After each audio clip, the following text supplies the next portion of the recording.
If 100 years from now, what do you hope people will say when it comes to name Blaine Bartlett? Honestly, Nick, I am not too concerned about what people say about me after I leave. I'm more concerned with what they are doing while I'm here. Who you was before you started to do leadership, and where it comes this driving force where you say to yourself, like, that's my mission. I love it. I'm passionate about that. And moreover, I'm good in spotting the angles which people cannot see. I'm looking at all of the events in my life that have led to where I am today, and I think the one that, there's a couple that have been very catalytic. Speaking about spirituality and touching that point, how has your spiritual belief shaped your leadership? Well, let's go back to 15 years ago when my wife died. I read a book by Michael Singer called The Untethered Soul. Do you think that now younger generation of founders or business owners are in weaker position than older ones, considering that you're in that business for decades, due to so many information coming faster to them? They're able to faster make the puzzle, solve that Rubik cube, to go further. Somehow for me looks that nowadays it's way easier to start business, but probably way harder to be a good leader. Yeah, So I agree with you. what's the biggest lie we all tell to ourselves in the business? The biggest lie. Well, yeah, I did a program not too long ago on the 5 lies that leaders tell themselves. Working with such a big companies like you named them, Nokia, Starbucks, and working on the leadership and culture, what do you find is unusual in such a big corporation, which are franchise, which are worldwide companies? How do you see now that leadership cultures and the values will fit into that?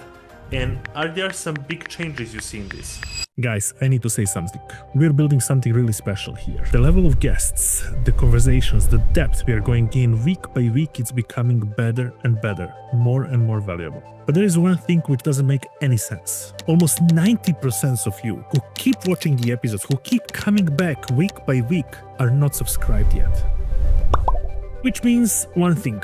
You're not fully part of that journey. I get it. It's one click. It feels small. But for us, and myself personally, means everything. It tells the algorithm that we matter. It helps us reach bigger guests and create better and better podcast episodes, which at the end of the day are equally for myself like for yourself. They bring the value. So if there was ever a moment to support us, I please you to do it right now. Check if you're subscribed, and if you're not, it's completely free. It doesn't mean to you that much like it means to us. Just click the subscribe button, and by that way, you will help us grow bigger and bigger. And what I can promise you is that me and my team will continue making improves and very soon move ourselves to the real studio where we will record even more powerful episodes with same and new guests. Check, are you subscribed? And subscribe right now. Thank you. Okay, Blaine, thank you for coming here. My first question to you is, I'll turn it that time. I was speaking recently with 3 people who are very deep into the leadership, and I was asking them about their mission. I would like to ask you, if 100 years from now, what do you hope people will say when it comes to name Blaine Bartlett? Which legacy do you want to leave behind yourself? The legacy question. Yeah, I'm not, honestly, Nick, I am not too concerned about what people say about me after I leave. I'm more concerned with what they are doing while I'm here. Oh, that's So powerful. that's, yeah, if I'm focused on a legacy, then yeah, I'm not present. I truly am not present. And I make decisions that are in service of an egoic persona. If I'm Mm, present and my purpose in life is to teach. I teach, therefore I am. I mean, if you think about an individual as a verb, not a noun, yeah, what allows me to be what I am. I'm a teacher. And if I'm concerned with legacy, I'm not teaching. I'm concerned with myself. Teaching involves the other person, the other entities that I'm interacting with. So that transfers directly over into leadership as well. Yeah, Love if your I'm answer. leading for myself, then I'm not doing it well. Whenever you come to the salesperson will tell you, I know how to help you. We are having perfect solution for you. But in fact, you have a great product, you have a great offer, you know that you can help so many people, but your sales is still inconsistent. Why it's like that? Because you misunderstand two basic principles. And let me tell you something, it's not economy, it's not war, it's not current president or political situation, none of that. Because simply you and money were always on the same planet, planet Earth. You never left the planet and most likely money never did it, right? The only two ways are the reason why it's like that. Number one thing which can be the reason is that you don't know the right way of presenting your offer. Number two can be that you don't know the proper way to whom to present it, which boils down to you don't know to whom to sell, or you don't know the right way to speak to the people to whom to sell. I have been scaling in the past 10 years multiple of my own companies and companies of my clients from $0 to $200,000 in sales, being in China, selling physical perishable items like food and beverages, and without speaking Chinese, without writing Chinese, and without knowing how to sell to Chinese people. But I knew one core principle, and this is that psychology of people never change. So I knew to whom to sell, and I knew exact way how to present my offer to them. I was scaling up my digital businesses to hundreds of thousands of dollars, again understanding two core principles: to whom to sell, so who can benefit from my offer, and the way, when, and how to present them my offer. And there is no magic and there is no secret behind that. It's really easy to understand it. But in order to this video be very short, I put all of this together in the school community, which is completely for free. You can join it right now, clicking on the link below in the description box, and you can discover these two principles. It will take you a couple of days to figure it out yourself and to practice it, and then your sales will become consistent. Until then, see you in the school community. Bye for now. I love your answer because you're disconnecting these two parts, and this is very powerful. I haven't expected that. But if we go a little bit backwards, who you was before you started to do leadership, and where it comes this driving force where you say to yourself, like, that's my mission. I love it. I'm passionate about that. And moreover, I'm good in spotting the angles which people cannot see. I think where it happened, I'm in my eighth decade of life. So I'm looking at all of the events in my life that have led to where I am today. And I think the one that, there's a couple that have been very catalytic, that just kind of, if I look back, oh, okay, that's where the road changed. Yeah, the road changed. Yeah, there was another path that became visible. And one of them had to do with when I was actually in my teens, late teens. I read a book called Stranger in a Strange Land. And it just completely rocked my world in terms of recognizing that the human potential could be significantly more than what I was experiencing, certainly. And I know that Maslow talks about the pyramid of build to self-actualization. The idea of possibility, that was one of the catalysts for me. So I grew up on a rural in a farm in the state of Oregon in the United States. And I'm the only one in my family that has gone to university. But I used to walk the farm, walk the fields, and I learned a lot about living life and how life is actually assembled through nature. And I think, and this is a reflective answer, looking back at that point, because I didn't have language for it then. But one thing that occurred to me was everything in nature has seasons. I mean, that's very obvious. There's harvest, there's planting, there's growing, there's that time where it goes fallow and there's nothing that appears to be going on. That seems to be the case with everything in life. Now, fast forward, you get into organizations, and this is a direct answer to your question. When I started working in business, the operating mindset was continued growth. continued growth. There's no room for rest. There's no room for consolidation. There's no room. It has to be incremental increases every day, every month, every quarter, every year.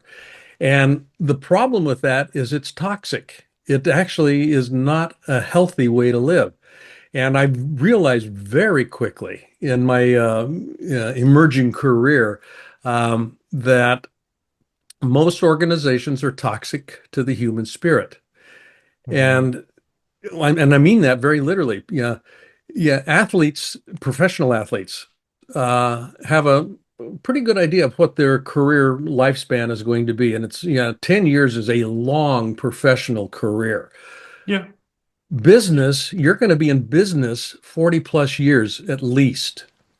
But we don't take care of ourselves the way that athletes take care of themselves in that 10-year period. And that's a function, and that's also a indictment of leadership. Leaders don't know how to curate the resources that they need in order to be fully successful so that they have a thriving organization. And the primary resource is the people that are involved in producing the business. So that, if I look at that, I can't put an actual date on it, but there's that realization that began to emerge early in my career. And then I think very recently, very recently, this goes back about 15 years ago when my wife died. I had been, speaking of toxicity, speaking of continual growth, ever. That's what I'd been doing with my business. It was always, I was on the road 200 plus days a year. I've got 5.5 million air miles that I've accrued. Yeah, Wow. I'm just crazy. So I was never home. And when my wife died, I had to step back and take a look at what am I doing? For the sake of what am I doing what I'm doing? And that question, for the sake of what? It's different than Simon Sinek's why. Why am I doing what I'm doing? For the sake of what goes a couple of cuts deeper than that. For the sake of what does it make possible? What do I get to have, do, or be that I wouldn't get to have, do, or be if I did this? And then how do I curate that experience? Mm-hmm. So when my wife died, I took a year off and just kind of explored that question. Yeah, I can imagine that this was probably also one of pivotal moment for you, because going deep in yourself, seeking for such answers, probably you even undiscover some parts which were a long time with you, but probably you was putting them somehow, suppress them and not thinking of them, not wanting maybe to face them, right? Yeah, and it was absolutely true. The idea of spirituality. Spirituality is everywhere, and I don't mean religion. I don't mean any Yeah. of the things that kind of are typically associated with, the notion of spirituality. Spirituality has to do with that life force, that force that produces everything. And for most people and for most companies, that life force, that creative component has a lid on it. And Mm-hmm. that lid is, belief systems, it's the systems that we grew up in, religion, and the political societal mores that we kind of layer on top of everything. And that creative force doesn't allow us to fully express who we are as an individual or as an organization. And there's a Mm-hmm. creative, dynamic force there that always wants to express itself more fully. Can you tell me one thing now, then, speaking about spirituality and touching that point, how has your spiritual belief shaped your leadership? Well, and let's go back to 15 years ago when my wife Mm-hmm. died. I read a book by Michael Singer called The Untethered Soul. And it was part of my work in dealing with the grief of that loss. And in the exploration of that, and then I did a couple of other programs that were designed very specifically, to help me deal with the grieving process. And I moved relatively quickly through it in a very healthy way.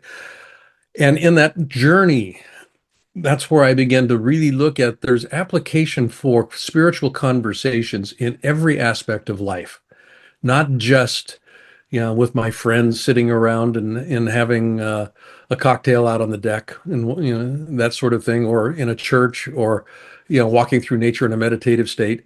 It belongs everywhere. It belongs everywhere in life because it is everywhere in life. So I've started incorporating conversations about what's the spirit that wants to be expressed in your work? What's the spirit that wants to be expressed as, for you as a leader? And this is where that question, for the sake of what, begins to come back into play. Because you keep dealing with that question, you dig deeper and deeper and deeper, because it is a question of being. It's a question of becoming. Mm-hmm. And part of the question that I work with my clients is, as a leader, who do you need to be today in order to have what you say you want tomorrow? Who do you need to be today in order to have what you want 5 years from now? To Start align with being that. that. Yes. Yeah, I understand it. And now it pushed me to the question to ask you, do you think that now younger generation of founders or business owners are in weaker position than older ones, considering that you're in that business for decades, due to so many information coming faster to them? They're able to faster make the puzzle, solve that Rubik cube, to go further. Somehow, for me, looks that nowadays it's way easier to start business, but probably way harder to be a good leader. Part of it has to do with that question that you, or the description that you just described, positioned there about speed. Change is happening more and more quickly, and it's change change is a function of information coming Yeah. at me. What do I do with it? Where do I place it? That sort of thing. The problem with change is not so much the change itself. The problem with change is the disruption to existing relationships that change causes. Everybody has, everything has a relational component to it. Yeah. So, from a leadership perspective, if leaders don't understand that leadership is first and foremost a process of relating, it's a It process of is. Yeah. relating. And if you've got so many things coming at you and you're giving so many commands and dictations and all of this stuff, you're continuously in the process of disrupting relationships without knowing you're doing it and without giving people a chance to regain their balance. If I walked up to you right now and just pushed you, you'd be knocked off balance. And when you're off balance, the only move you've got is to counteract that force. And that counteraction is either come back at me or give up and walk away, or just kind of stand there neutrally and not do anything and hope I go away. Okay. Yeah.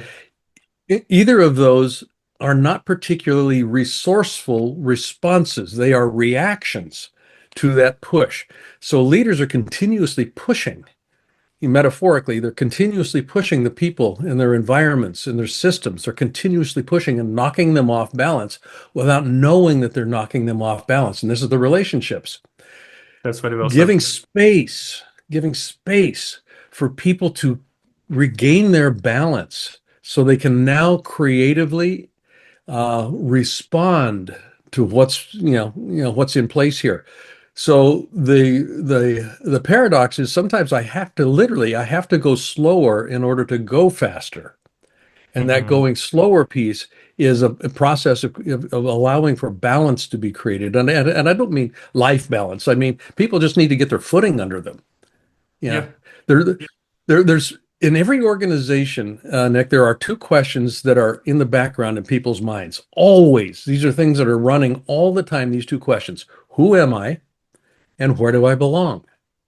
Mm-hmm. And the questions, and these are, so a change happens. People go, well, okay, who am I in relationship to this change? Yes, Do I that's matter? right. Am I, And the other one is, where do I belong? Where do I fit in this? Yeah. And if those questions are if those two questions are not answered, if those questions are mysteries, people don't feel safe. They contract. Survival is actually, in play. They're off balance. So I want to give people time to answer those questions. And that's where we've actually developed a definition for leadership that makes that possible if leaders begin to work with it. It's very interesting because now I'm curious to hear from you, working with so many leaders or people who call themselves leader before they start working with you and then they really become leaders. What's the biggest lie we all tell to ourselves in the business? The biggest lie. Yeah. Well, yeah, I did a program not too long ago on the 5 lies that leaders tell themselves. Okay, tell Um, me the five. well, I'd have to go back and get my notes out here. But essentially, the primary one is, and this is where the imposter syndrome comes into play. I'm going to Mhm. fake it until I make it, sort of Oh a yeah, thing. Yeah. The other one, and this is the one that is really I think the singular most damaging one is I have to know the answers. I'm the boss. I that's a have to powerful. know the answers. And the consequence of that, and there's an old mentor of mine, um, Will Schutz, Dr. Will Schutz, and I give him credit for this. He said that people connect through vulnerability. And you think about that, that's true. People connect through vulnerability. If somebody's, open, vulnerability, another word for that is authenticity. If people are authentic, it gives people a place to connect with you. For leaders, a lot of leaders that are, kind of coming up, and a lot of leaders that are already in position, they create disconnection through certainty. Yeah, I'm, they yeah, do. I know what I'm doing. I've got the role, I've got the position, I've got the title. I know the answer. There's no place for people to connect. So what happens is that people begin to, acquiesce. They begin to just kind of go, I'm going to wait until you tell me what to do because you Mhm. know the answer. And that lie, I'm supposed to be in control, I'm supposed to be in charge, is probably the most damaging one that you can create in an organization. Yeah, because taking now this, what you said about certainty and reflecting on my journey, this is right now I'm leading my third company, Rising It Up. My first one, I almost completely detached and sold the parts of that. And uh, looking back at my mistakes, I can say that my entrepreneurial journey it's based on uncertainty. I couldn't say Mhm. that in every single moment I knew that my next decision or move will lead to success. I was pretty much guessing based on data. So Yeah, taking this, what I learned, and what you're saying, they're perfectly aligning.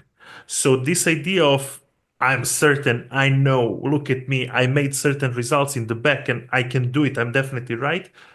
It's falling down. It's not a solid foundation. Absolutely. not exactly. Yeah, Yeah.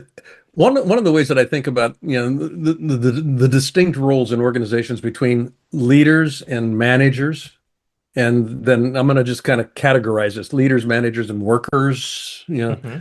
in an organization. Leaders, the leader's role is to generate possibility in people's minds. What's possible? That's where the Vision. spirit comes in. Yeah, vision, that sort of a thing. For the sake of, all of that stuff. Possibility needs to be translated into probability, and that's the management's role. The probability of this occurring is whatever it is. But if we can land on probability, now we can begin to do things that turns it into results. Yeah. And that's where that's where the strategy and tactics come into play here. So possibility through probability into results. There's a migration that occurs there. For leaders, it's that leap that needs to be made between taking this fluffy possibility, this thing that people go, "Are you crazy?" Articulate it in a way, frame it in a way, speak about it in a way that people begin to see this is probable. We could maybe do something with this.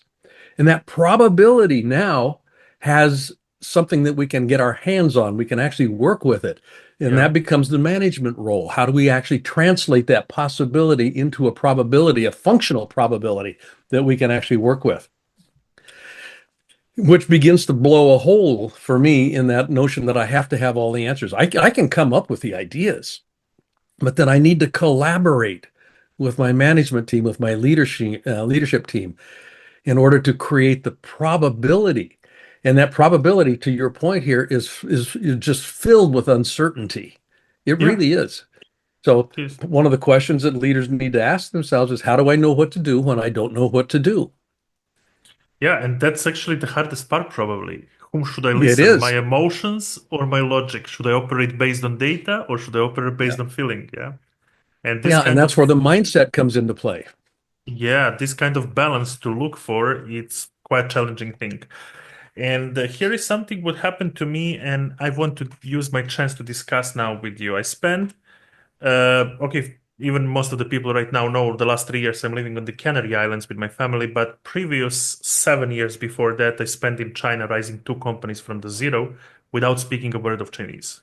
I had idea, I had I know vision, what that. yeah, and I was collaborating with people who can speak on English and rising those parts. But collaborating with other Chinese companies, I saw one, maybe I would say now from this point, problem. In that time, I couldn't see it. And this is the company culture. Hmm. And the company culture in the way that it happens certain transition in China concretely, because when I was there, multiple people are sourcing money from credits, from selling land due to infrastructure building, railroads and stuffs, and pouring money to their kids who have idea to do the business.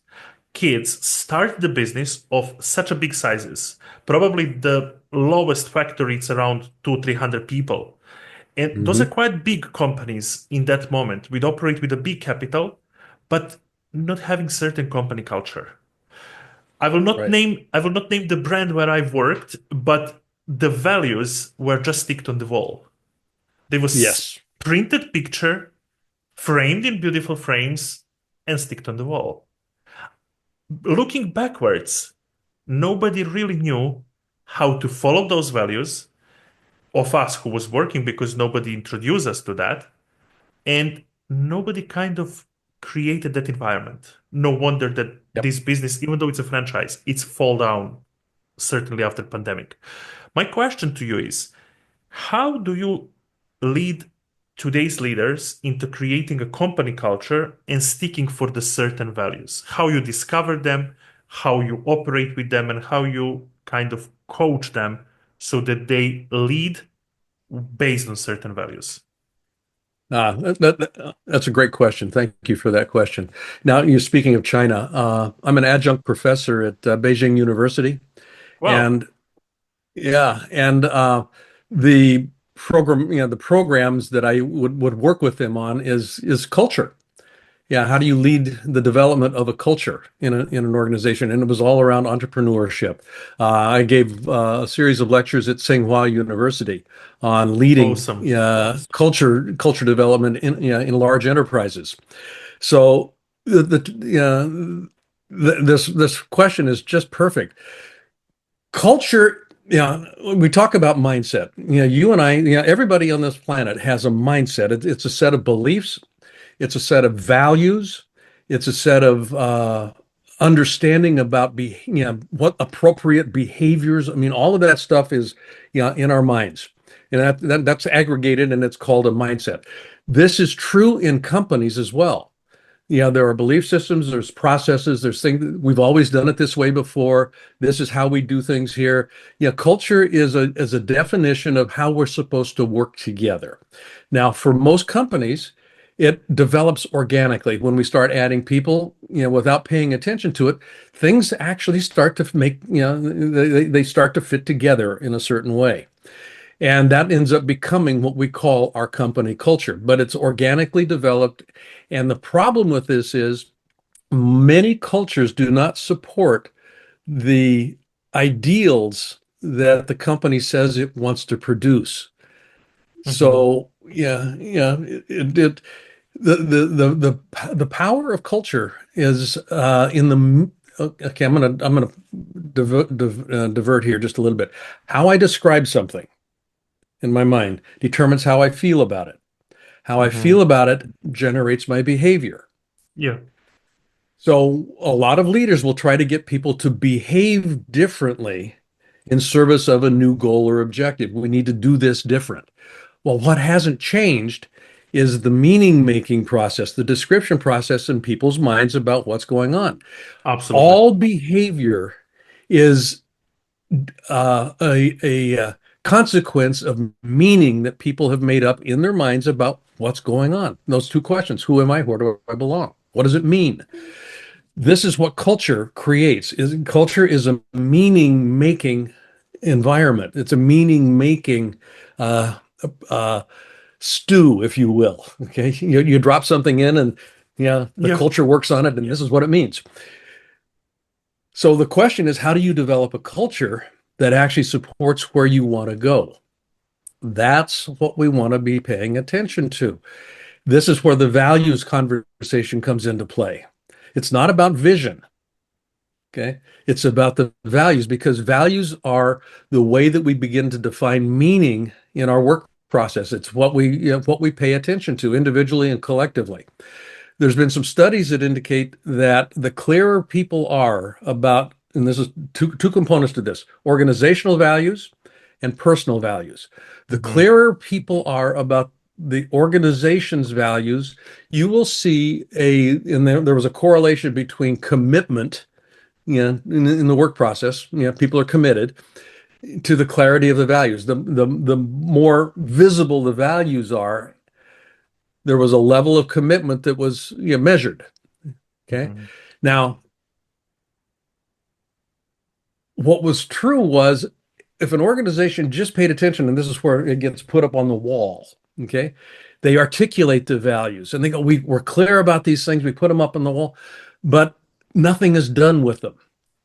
There's the visible values, and then there's the undercurrent values, the cultural values that people pay. These are the ones that people pay attention to. So there's a mismatch. So just articulating values in an organization doesn't really significantly raise the commitment level, because people quickly begin to notice that there's a difference. If it's only just articulation, you have to find a way to actually put them into action. So one way that works, there's actually two ways I'll talk about this. One way that this works, a couple of the companies that I work with, leaders that I've worked with, what we've instituted is a process by which, and I'll just give an example with this. I created and developed with Nokia, the telephone company. back in the telephone company. I started working with them in about 1995. And I worked with them for almost 12 years as an external consultant, working with them on leadership issues. One of the things that we did was every single meeting, and I cannot think of an example where this was not true. Every single meeting, the meeting was started with a recitation of the core values. There were 4 core values. And if there was a decision that was going to be made, these 4 values at the front end of the meeting, we talked about, okay, here are the 4 values. Okay, here's the decision. How do they fit with these 4 values? Now, it wasn't intended to have a perfect fit all the way around, but what we wanted to do was bring people's awareness to these values are important. And if we are missing too often a fit with the values, we're going to be off course. Yeah. So every meeting that we had, these values came into play. And another firm that I work with is a nonprofit, and very successful nonprofit. And what they do is every Tuesday morning they have an all hands meeting. Somebody has the responsibility for leading the beginning of the meeting with a recitation of one of these 4 values and talking about what they've noticed in the organization this past week that has either fit or missed the core values. So it brings it to life. It's not just artwork on the wall. Yeah. Okay? So this idea of commitment, when you start articulating this and then you start behaving, you need to guide behavior. So meaning, you make it meaningful, people start paying attention to it. You make it meaningful by bringing it to the table. You make it meaningful by saying, we're going to run every major decision, every minor decision through this filter, our value filter. So it's not just artwork. We did our values work. The second piece that comes into play here around commitment is your hiring process. Who do you hire? And this is where the Mhm. culture starts to really begin to be interesting. You hire people that, yeah, more or less match your value core as a company. Yeah, so I spent about almost 5 years working with Starbucks, the coffee company, Mhm. and I was working with their yeah, well, it makes no difference which area I was working in, but I was working with their senior leadership team, and I was talking to uh, one of the store friend. I mean, these are company-owned stores, Yeah. and I was talking to one of the store managers, and in a meeting we were having, and he said, "What are some of the things that you're issues that you're dealing with?" She says, "I cannot find. I'm looking to hire a barista." I'm going, "Well, how hard can that be?" And she says, "You cannot believe how hard that is." I'm going, "Well, tell me. Yeah, don't you have applications?" And she, yeah, she went over, picked up a stack of applications that was about this thick. She had more applications than she knew what to do with. But I said, "Well, what's the problem?" She says, I can train anybody how to make coffee, but I can't train people that will fit the culture that I want in my store. I'm Mhm. looking for somebody that is going to be a fit for that, and I'm willing to not have that position filled until I find that person. Now, that's a leadership move, to be willing to say, I'm not going to corrupt my culture by making a bad hire. Yeah, no sacrificing, no compromising No with that. sacrificing. Yeah, so there's that. So where this gets into commitment is going back to that metric. Yeah, measure a commitment relative to clarity around values.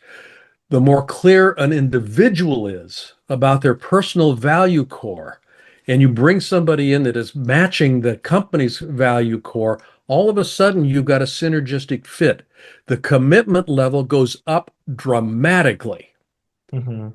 I mean, it really goes up. I mean, a statistically significant difference in measurable commitment because people want to be there. They feel as if this is a place I value. This is a place that values me. Yeah. This is where your culture starts to kind of hum. It starts to really go, this is a good place to be. And you'll feel it when you walk into an organization. Some organizations you walk in and it's kind of like, wow, something's going on here. This is cool. You walk into other organization and it's kind of like, ooh, this just Yeah, doesn't feel good here. you kind of looking from the perspective of customer journey, you can feel very easy if the company's culture is off the track. Yep. Because there are certain processes where you can start feeling like that's really not how it was written, that's really not how I was pitched on, that's really not why I'm here. And these misalignments and mismatching can dramatically reflect on business, and they can even lead to the failures. Working with such a big companies like you named them, Nokia, Starbucks, and working on the leadership and culture, what do you find is unusual in such a big corporation, which are franchise, which are worldwide companies? What is something what kind of distinguish them from the other companies who are trying to catch their level? Well, I'll just speak to my experience with Starbucks early on. And this goes back about, again, almost 15, a little bit more than 15 years ago, almost 20 years ago when I was working with them. And then this was when they were really beginning to expand. They were paying a lot of attention to their value core. And Mhm. when they were expanding, the store development process was a very important strategic initiative. How do we develop these stores in a way that actually facilitates is facilitated by our culture? Mhm. So they made this idea of these values very personal. Yeah, and one of the things that Starbucks did, and I don't know that they do this any longer, but I know that they did then. Um, they would um, a couple of times a year do an employee survey, and it was intended to look at emotional engagement. How emotionally engaged are you as a partner? And they called their people their partners, and they treated them as partners. So, are you emotionally engaged in the work that you're doing?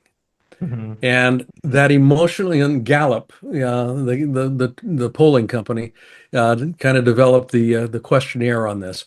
Um, they spent an inordinate amount of time making sure that people had access to ways that they could feel emotionally engaged. And there's a number of different ways that that happens.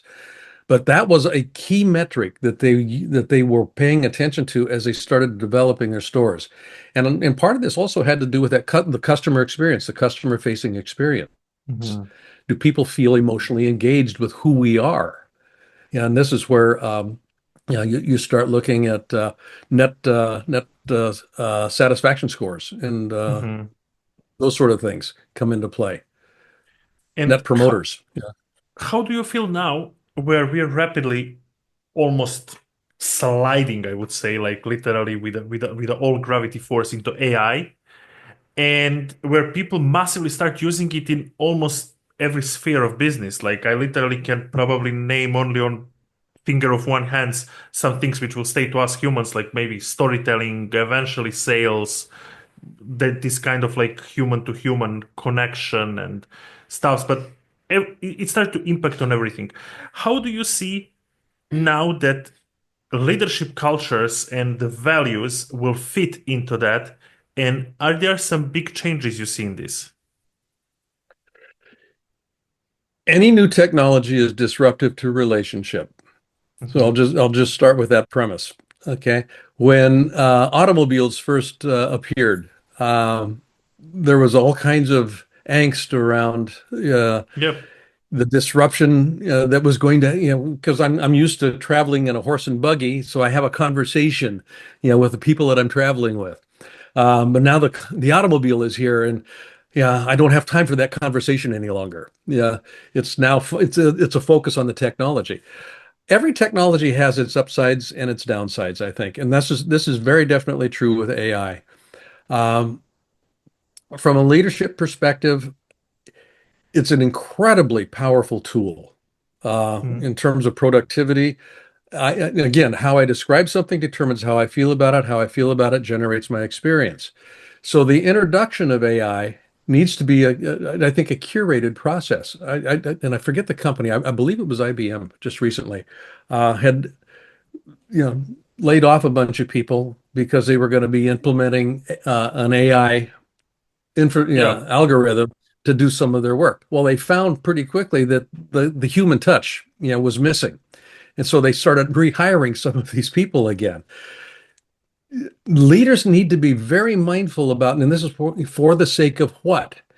If the focus is solely on productivity, you're going to be missing some things because there's always a human connection in anything. The purpose of business is to enhance the experience of being alive on the planet. That's the purpose of business. That's very Now, powerful. it's not to make money, but Yeah. you need to make money in order to stay in business. But if you're doing things with your organization that enhances the experience of people's life, they're going to keep coming back. Part of that enhancement process has to do with being able to have a conversation. Yeah, there's a real human being here that I'm interacting with. And that makes a big difference in terms of my experience with your product or your service or your company. Hmm. So I want to be able to curate that. Productivity is going to be part of it, but I don't want to miss this other piece about that need for contact, that need for validation, that need for there's somebody here that really hears me. It's not an algorithm that's listening to me. It's a real human being on the other side. I mean, we look at in the U.S. in particular, algorithms, for the in the healthcare industry, particularly with insurances, medical insurance. Algorithms are used to decide what treatments get approved and what treatments don't get approved. And if you appeal the decision, it goes into another algorithm that assesses what happened before. 90+% of appeals are rejected. It's the algorithm that is rejecting it. It's not a human being, and most people don't have an opportunity to talk with somebody. Yeah. And I ran into this when my wife, 15 years ago, there was the rudimentary algorithms that were in place at that point in time. It wasn't AI, but there were certainly ways that people were just, kind of quickly making decisions without really considering the human Hmm. being on the other end. Yeah, and this can be very disruptive, especially now when for every single customer service you have to go through certain AI bot, AI voice, and you feel yourself speaking to robot, and you not being able to express certain feeling, not being able to give certain tonality to describe somehow subconsciously your problem, are ending up in being more frustrated and kind of like maybe even giving up before even Hmm. trying into that battle. And my question to you is there a belief system that needs to be disrupted in our world today? How do you feel In what work? about In our work? in our world today? Is there a belief system that needs to be disrupted in the leader world today so that we kind of do stuffs on a better level and to perform better? Yeah. I think there's a number of belief systems that need to be disrupted, quite frankly. Well, And again, I'll go back to the first lie that leaders tell themselves. I have to have the answers. I know best. yeah. Okay, well, yeah, that needs to be disrupted. The way we define leadership in the work that I do with my clients is it's the process, and it's a process of influencing other people. Influencing. It's not command and control. It's influencing. It's a state of being. Hmm. Who am I? I show up. I come into an environment and people start to, yeah, move just by my presence. Most leaders are not aware of the movement their presence causes. So Yeah. that can be problematic. So influencing, how do I influence appropriately so that I'm getting the kind of movement that I need to have in order to get what I want? Leadership's the process of causing movement. So I'm really looking here at effective movement. Effective movement. Does that movement produce the result that we say we want? So influencing is the first piece that comes into play. The next one has to do with I want to be able to influence in order to co-create. Hmm. Co-create. I don't have to have the answers. And you talked about the uncertainty when you're building your business. Yeah. Co-creation is a process of questions. What do you think about this? How would this work for you? How might this work? Moving possibility into probability.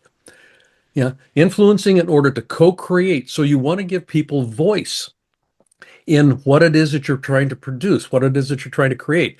That begins to generate meaning. This is meaningful for me. Co-creation, influencing in order to co-create coordinated movement. Hmm. This is where the effectiveness comes in. Most leaders have to go back and clean up after themselves after they've caused movement, because they commanded, they pushed, they, did all kinds of things. And now they got to go back and go, yeah, sorry about that. I didn't mean to, yeah, upset you or any of that other stuff. Co-creation in order to create coordinated movement. The co-creation now has a focus point. Everybody said this is important. This is, I value this. I'm emotionally engaged in this. The coordinated movement piece, you move into unknown territory. You're going to step on each other's toes. You can't Hmm. not. So how do you actually coordinate when you're stepping on each other's toes? It's, metaphorically, it's kind of like doing a dance to new music. Yeah. You're not quite sure what the beat is and that sort of thing. Now, here's what's interesting about coordinated movement. It's not about no conflict. Conflict is always going to be there. And one of the other lies, one of the other big beliefs that leaders need to disabuse themselves of is we don't want to have conflict. We want Yeah. harmony. No, you don't. You want to have appropriate conflict. When you rub your hands together, just go ahead and do this. Just rub your hands Yeah. together like that. Exactly. Yeah, Exactly. They're it having create conflict. you feel the heat. It starts to warm up. Exactly.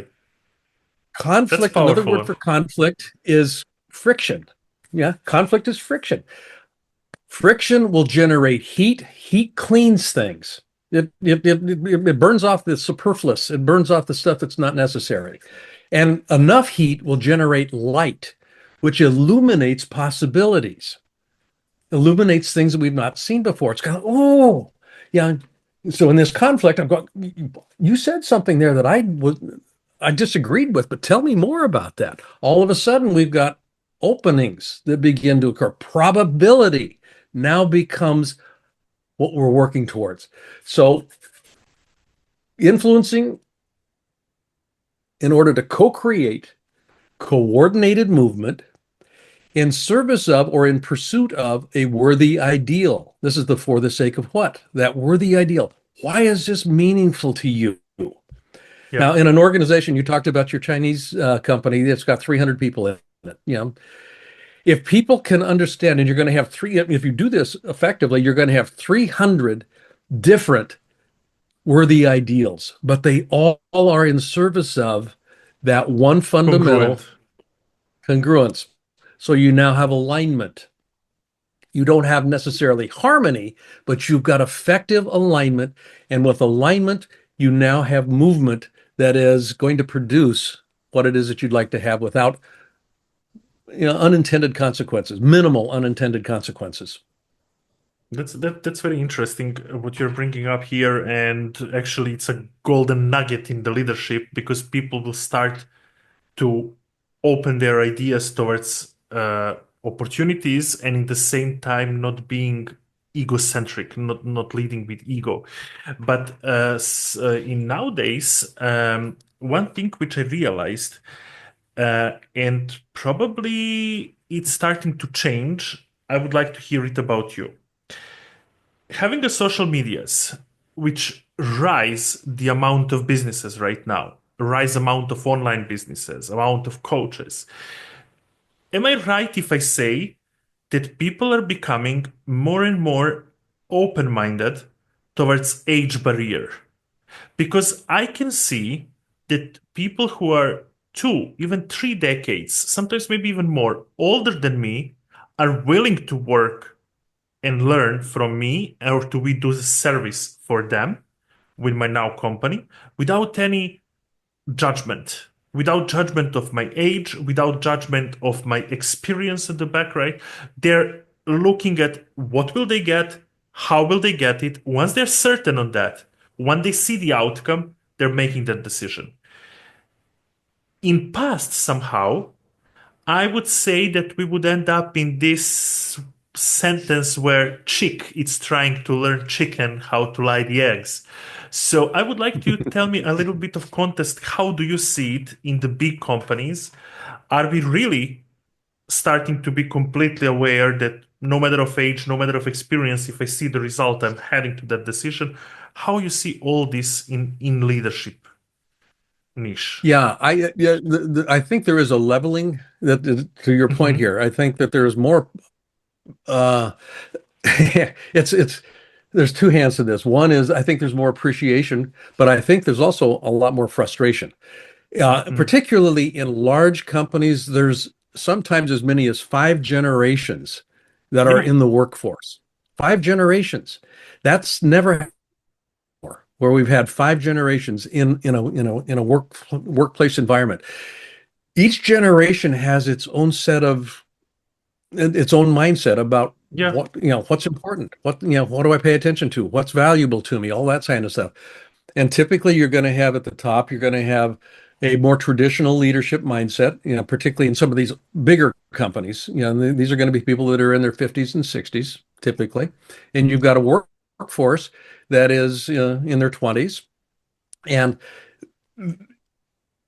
being able to recognize that there are different, again, how I describe something determines how I feel about it, which generates my behavior. I need to be sensitive to what's going on with different levels in my workforce. And I think the social media aspect of it, just the idea that people have different objectives in coming to work than they did before.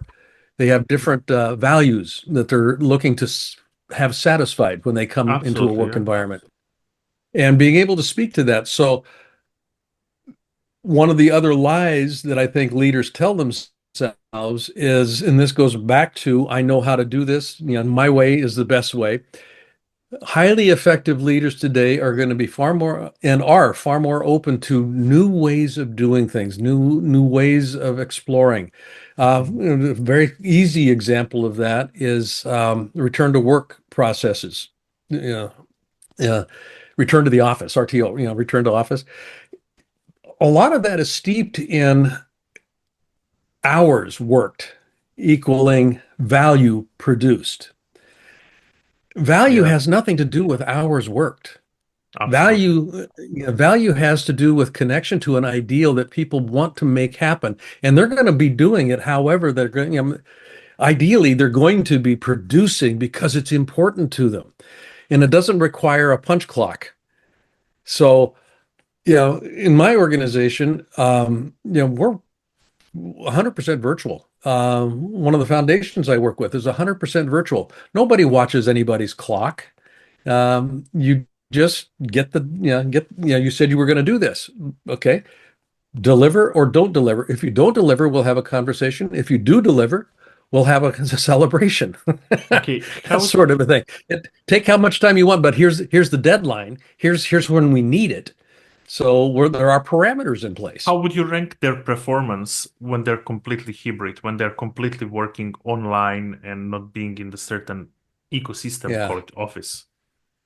There, then this is where things get interesting. There's two things that come into play here. One is performance, and the Mhm. other is contribution. Traditionally, the metric that leaders pay attention to is performance. What did you do in that 8-hour window? Okay, so Okay. what happens there is people are busy. You can see me doing this. Here's what I did. Here's what I produced. That sort of thing. I'm interested in contributions. Contribution, this is where that worthy ideal comes into play here. Yeah. How did you contribute to that worthy ideal today? What was the added value that you produced today?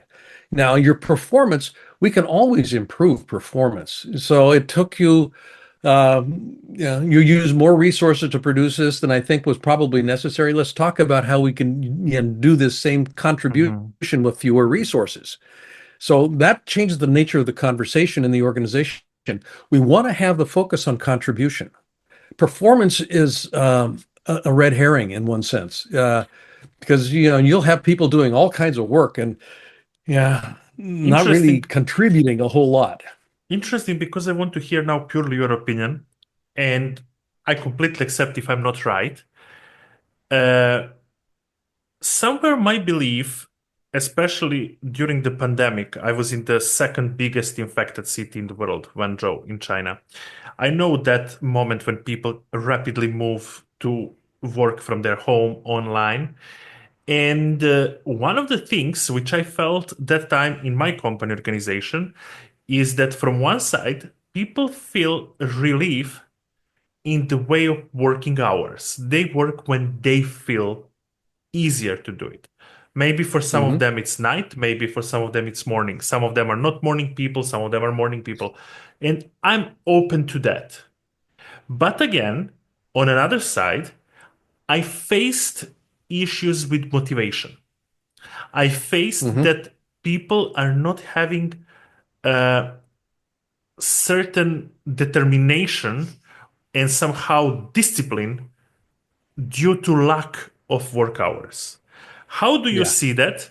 And how do you see leaders and what advice would be to leaders navigate this, having today opportunity to work hybrid? great question. Great question. And I'll answer by making a distinction here. There's a difference between motivation and inspiration.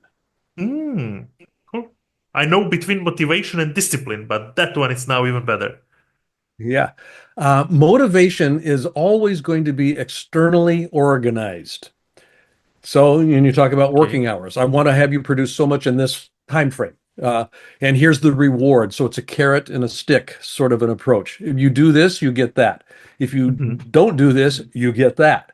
So carrot and stick, the motivation. The problem with motivation is you continuously have to reinvent something new to motivate people. Mhm. So the pandemic was a great example of this. Working hours, people, were used to feeling as if they needed to produce things in a certain time frame. Okay. Take that off. Now that motivation disappeared. So the next question is, I mean, and this is what would drove a lot of leaders crazy is how do I motivate people? Yeah. If they're not, I don't know when they're working. You want to be able to look at inspiration. What inspires them to get up in the morning and come do this? This is where that co-created conversation in pursuit of a worthy ideal is important. If it's a worthy ideal for them, for the sake of what is this important to me? What do I get to have, do, or be that I wouldn't get to have, do, or be if I didn't do this? Or if I did this, I get to have, do, or be it. Hmm. So that internal motivation, yeah, it's a fire that's inside somebody, and then the job for the leader is to keep them connected to that.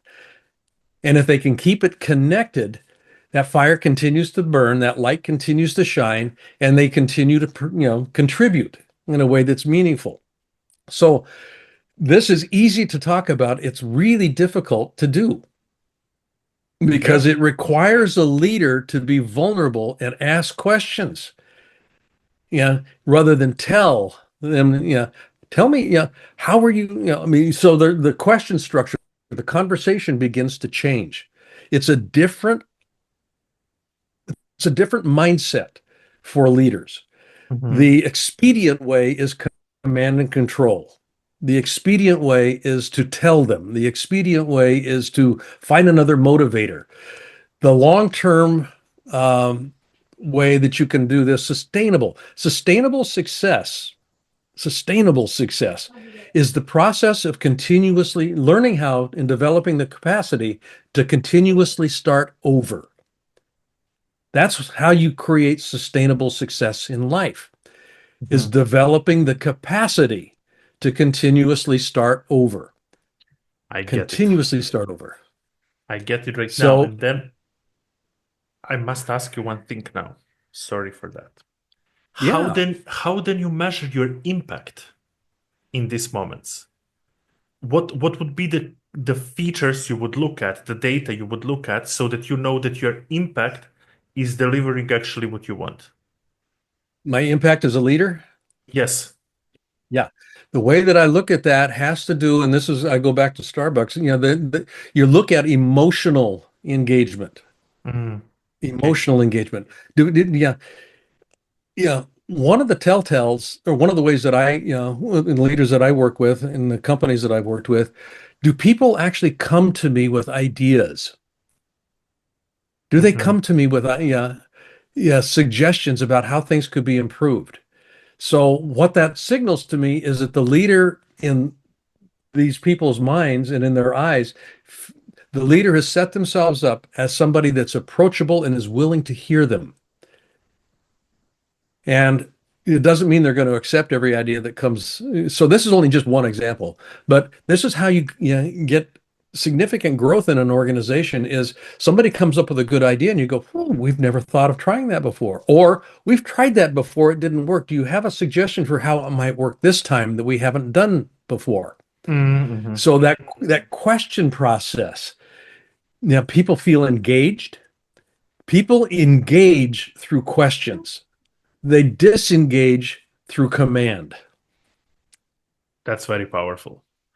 How then leaders can avoid big costs, negative costs in the relationships with their employees and people whom they work with according to their ambitions. If their ambitions are too high, how they can avoid paying such a big negative costs in that way. Steve Jobs, I'll talk about, he was famous for something that was called the reality distortion field. The reality distortion field. And what that was, Steve would have, these big ideas. I mean, just amazing ideas. And oftentimes people, they were crazy. They were just kind of, are you out of your mind? What, nobody's going to do that. I mean, it was so far out there. But he would I mean, he owned it. He felt that it was possible. He felt that it was possible. So the way he bridged that gap, and this is where the reality distortion field came in. he actually, when people would sit with him and talk with him about this idea, there was an energy around him, yeah, an Yeah. enthusiasm. He articulated this in a way that it was seen as already done. Imagine this. We Already did this. working. I mean, all of that, all of that stuff. And people would come away, particularly skeptics, they would come away from that conversation going, this is, yeah, this Steve's got a great idea. And people would derisively say, oh, you got captured by Steve's reality distortion field. Mm. But this is how he actually built Apple when he came back, to Apple. Yeah, it was a large part of that had to do with his reality distortion field. He would have these crazy ideas, but these crazy ideas turned into the iPhone. They turned into Yeah. the App Store. I mean, and that was the first $1 trillion company. Yeah. Yeah. So the cost, and here's a direct answer to this: the cost that we experience in most organizations is because mistakes are not revealed. People Mm. try to cover up their mistakes. Yep. Okay. So when you start moving into new territory, you're going to make mistakes, and you want to make those mistakes as visible as possible so that people don't repeat them. The cost Yep. comes in repeating mistakes that you should have known better That's very because powerful. it's already been done before. Okay. Yeah. Because So, with every mistake you make, first time, second time, third time, it's like a compound effect. It's not yeah, that you just double it. It's like stacking them, yeah. and they can cause like a volcano eruption. So this is a very good example how you explain that. What I want to ask you is, in the moment of such a big visions, where at the moment I believe that probably first social media, which will be truly AI social media, will create the next billionaire, if not even trillionaire. How hard is to express your idea by people truly believing and willing to do the work to become passionate for that? Hmm. How do you see that? What would be your idea? How would you lead, or you are leading such a leaders when it comes to big transformation? You said you work for Nokia. They was transforming their products. They was Hmm. completely shifting their niche of work. Starbucks, yes, they stay stick for the coffee, but there are a lot of ways how they do it differently than regular coffee shops, right? So how do you see such a transformations when it comes to companies, and what is the way of presenting idea by people not dramatically signing off and saying, oh, you're crazy, I'm going away, this is not going to work? Repetition, repetition. Okay. Yeah. You don't articulate the idea one time. You don't articulate the idea two times. You plant Yeah. the You seeds. socialize. Yeah. It's through repetition. Possibility into probability. Probability then becomes reality. So that move between possibility, that's the idea that the leader has. This now, I talked about influencing. Yeah. And yeah, we are everything is energy. Everything is energy. 100%. Everything is energy. Energy moves. So when I first meet you, I'm either attracted, I lean in, or I'm neutral, or I pull back.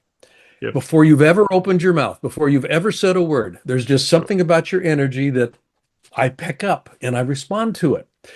And this is, I go to the reality distortion field. When people were talking to Steve Jobs about this big idea, his energy was congruent with that idea. And that congruent idea energetically was an invitation for people to lean in. It was kind of like, this is interesting. Tell me more about this. You seem very excited about this. Yeah. Mm-hmm. Yeah. Kind of work with me on this. Yeah, I want to understand it. So there's that lean in piece that comes into play here. Now, you don't have to be rah, jumping up and down and that kind of stuff. This is where you stand solidly in that experience. It's called leadership presence. Leadership presence. And when you're in that position, people begin to resonate, and the energy.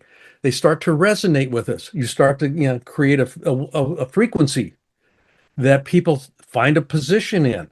It's kind of like they match that. The challenge is you need to consistently hold that energetic state. How you do that is through language. How you do that is through state of being. How you do that is through interactions that are invitational. Tell me more about this. Tell me what you heard me say. Tell me how you think this would work for you. There's an invitation in those questions, but you have to do it repetitively. One time doesn't happen. A leader standing, at the top of the podium, talking to the all hands meeting. Here's the great vision. Let's go out and do it. Did my job. Yeah, Go for it. Doesn't work. absolutely. That's such a terrible ethic. Yeah. Yeah. You need to actually find ways to repeat it. You get a trusted cohort of leaders that are, your leadership team. You get them on board. They start moving it down into the organization. Yeah, there's some, depending on the size of the organization, there's ways that you begin to socialize this idea, not just from a business case, it makes sense, but from what's in it for you. If you did this, why is that important? If we did this, what does it happen? What does it make happen for you? Those questions are almost never asked in an organization. That's very powerful, and I have only some more stuff to ask you here. When I was creating this podcast, one of my idea of the value was the quality. I wanted to every next guest or be the same like previous one by the level of quality or better than previous ones, simply to not deceive my audience, simply to give the most quality stories. Have it ever happened to you, because it happened to me, that in certain moments I was sincerely thinking like, maybe not to invite that person. However, they're great. I need to step away. It's not aligned with some other values I'm having in here. Have it ever happened to you when the companies reach out to you and ask you about help in the leadership? Have it ever happened that you say, okay, you guys are not aligning with something I believe, with my values, with my brand, and I'd rather step away, rather say no to money? And can you describe me this situation? Yes, I've had that happen a couple of different times. Yeah. One time I was invited to do some work with a firm in Hong Kong, and it was a pretty sizable contract. If it was a fair body of work, large company, and as we started the negotiations, on the contract, in terms of the deliverables, what was going to happen, the interaction I was having with the managing director, who was the person that I was actually negotiating with, because I was actually facilitating this whole process. Just the way he was showing up, just the way that he was interacting with my staff, began to give me some indications that this was probably not going to be a pleasant experience. Okay. And we got to the point where we were ready to sign the contract. And I stood back and I spent about 2 days doing this, just going, let me future cast this. What would happen if? What would happen if? If we did this, what would happen? And the money, was one thing, but the experience was far more weighted. I mean, I was giving a lot more weight to that. And we, very respectfully came back to them and said, this is not going to be a good fit for us. I don't think we're going to be able to deliver the quality experience that you want. I have no doubt that we could deliver the contractual obligations, the things that we've contracted to, but the experience isn't going to work for us. And because it's not going to work for us, I don't think it's going to work for you as well, because we're going to have too much, what's the word I'd use here? There's going to be too much difficulty in making it happen. And I suggested another vendor that they could work with. He wasn't particularly happy, and that was fine. So that was a very specific example that I can think of. And I've had some smaller examples where, personal coaching clients, leaders that I was coaching, where we'd get, partway into the process and they just weren't willing to take the coaching work and apply it in a way that was going to generate the outcome that they wanted. And so we would have a conversation about this doesn't seem to be working. I'm willing to give you a little bit more leash here to see what can happen. But yeah, I create the structure, you I create fully the understand. content, it's yours to do. So if you're not going to do it, I'm going to back out. I've got better things to do with my time than Yeah. to babysit. Are you in this moment completely detaching your emotions and completely taking leadership and ownership of that decision in the way that, okay, even if I may hurt your feelings, that's it. There is no compromising with that. And Right. are you detaching from the emotions, right? I'm recognizing my emotions, but I'm not letting them run me.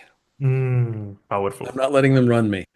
And a lot of this had to do with we were really clear, and they'll talk about the Hong Kong example. We were very clear about our value core, as a company, the values that we talk about, which have to do with ethics, what has to do with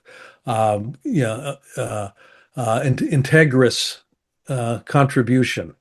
I mean, there was a number of different things. Honesty, that kind of all came into play with this. That it was just out of, there was a violation there that I could see happening, and it didn't look like it was going to be corrected. That's a cool story to hear because I can see that I had myself personally problem when it needs to come to let certain people go, fire them. Hmm. Hiring them was a pleasure. I felt Yeah. some sort of power by me providing for someone and by me giving a chance to somebody. But firing was, I would always before give more time or try to justify to not come to that point or try to go some lead help and so on, but this was probably because of I couldn't suppress my emotions. Hmm. Yeah. And Yeah. You don't want them running you. yes, exactly. And I have the last question for you now based on this.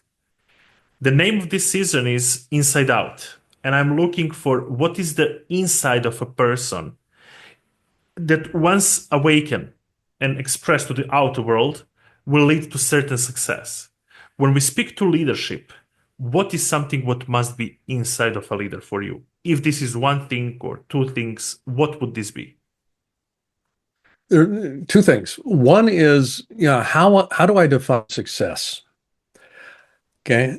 And I think that's an important question for people to answer because most people, the mindset that they operate from as a leader is success is what society says success should be. Yeah, Either it's a position, it's a tapping on the title, shoulder. yeah, the money, the big house, whatever it might be. How I define success, again, description, experience, behavior. I want to be able to define success that taps into who I am, not what Mhm. society says I'm supposed to be. Yeah. So part of the question there is who is Blaine Bartlett? Who is Blaine Bartlett? I look in the mirror. Um, Given the definition of success I'm working with, would I follow him to that outcome and be very happy if I died with that? Died Mhm. with that. Uh, when my wife died, I looked in the mirror and I looked at myself and says, the bank account, I would not be happy if that's all I had at the end of the day. Yeah. Okay. Now that's what, society said one of the key metrics of success was. But I backed up and said, that's not how I want to define success for me. So I start with that. The other one has to do with probably 98% of people on this planet do not know themselves. They really Mhm. don't know who they are. So taking time to actually develop as much understanding as I can about who this person is that walks this planet. Who is this person?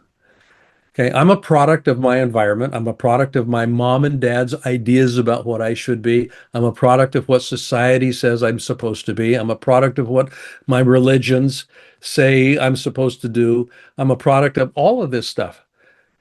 But that's outside of me. Mhm. Who am I? That's the question, and it's an existential question. It's one that is not easy to answer, and it's a living question. And I think this is the important piece. It's a living question. Who I am today and how I experience myself is different than who I was in my 40s, in my 20s. Who I am is different. So there's an evolution, and I want to be able to check in on that question periodically. What has shifted? When we had kids, who I am as a father was different than who I am before I was a father. Who I am as a grandparent is different than who I was when I was a father. Yeah, Meeting as my yourself as my always and asking. yeah, Yeah. and this is where that values come into play. Again, the whole idea of mindset. Hmm. Mindset controls at least 95% of our behavior. Yeah, Study after study absolutely. shows this. Not, yeah, our mindset. And the difficulty with that is mindset is almost always out of awareness. We're really not Absolutely. aware of what is causing the behavior that we actually engage. We're not really aware of it. We say we want to do this, but we end up doing something completely different. Yeah. Why is that? Well, this mindset, it mindset protects the ego. It the persona. That's what mindset is designed to do, is protect the persona that I've created. And this persona may no longer serve me. Very powerful. I love it. Thank you so much for being guest on this episode and all what you said about leadership and all example you give here and explain the certain situations definitely challenge me looking deeper in myself. Who am I then in my 20s? Who am I as a parent then before being a parent? Who am I having now third company which I'm trying to lead and to rise? And this is very powerful. And I believe that all people who are watching here, Blaine, I really want to thank you so much from the bottom of my heart for being part of this episode and for sharing all of these values today. Thank you so much. Nick, it's been my distinct pleasure and honor to have this conversation. This has been a great conversation on my side. I'll Thank just you. speak for it. I've really enjoyed this. Thank you very much. Thank you.